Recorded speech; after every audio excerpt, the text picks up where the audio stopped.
In one of Project Blue Book's most famous cases, an entire town reports a mass UFO sighting, only to experience a rapid cover-up firsthand.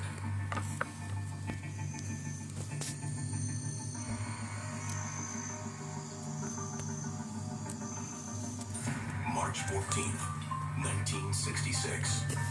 The Sheriff's Department in Washtenaw County, Michigan, begins to log reports of unusual activity in the skies.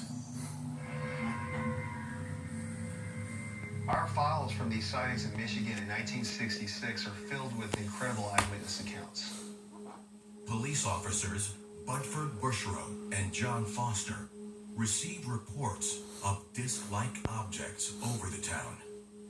The officers respond to the calls and soon encounter the UFOs firsthand. These objects could move at fantastic speeds. We have no idea what these objects were or where they could have come from. This is the strangest thing that we have ever witnessed.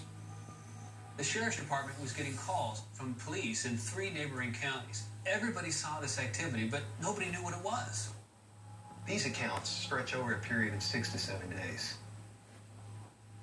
The reports culminate with multiple sightings of a UFO landing in a nearby swamp. On March 20th, Frank Maynard, his family, and friends, they saw a dome-shaped object with a quilted pattern to it, with a light in the center and lights around the ends, land in a swamp. Maynard and his son enter the swamp in search of the UFO. They are joined by sheriff's deputies. There's an incident where a guy named Maynard and his son were walking through a bog, chasing after a UFO. And this UFO slowly rose above their heads and then shot off into the night sky. The officers were also a witness to the UFO over the swamp. They were amazed at the maneuverability of the UFO.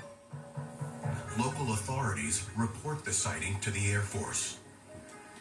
So what did the Air Force do? They sent their primary scientific consultant, the astronomer J. Allen Hynek, to Michigan to give a press conference. Dr. Hynek conducts an investigation and presents a controversial conclusion to the public. Hynek's on camera. He's got the microphones in front of him.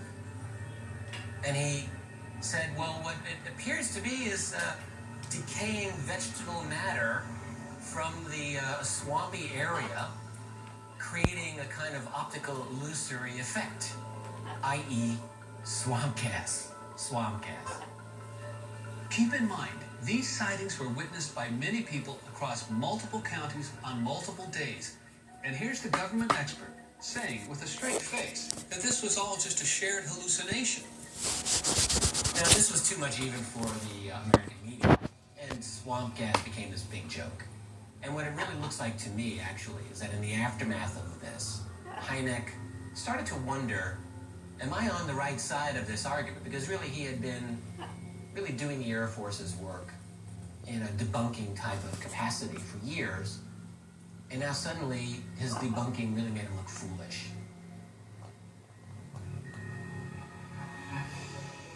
The official explanation is not acceptable to Michigan's local congressman and future president, Gerald R. Ford. Following the Michigan sightings, Gerald Ford, who was the congressman in Michigan, was very adamant that the explanation that was given by the U.S. Air Force was insufficient. He went as far as to actually state that he wanted a congressional investigation, he wanted people to be subpoenaed, and he wanted people to testify under oath. For the first time, we had a high-level government official who was saying that there should be UFO disclosure. In response to Ford's demands, an official committee is formed to evaluate the effectiveness of Project Blue Book and the government's UFO investigations. It was at that point that Edward Condon was brought in at the University of Colorado to do what would appear to be an evaluation of U.S. Project Blue Book. But in fact, it was just a way to shut the program down.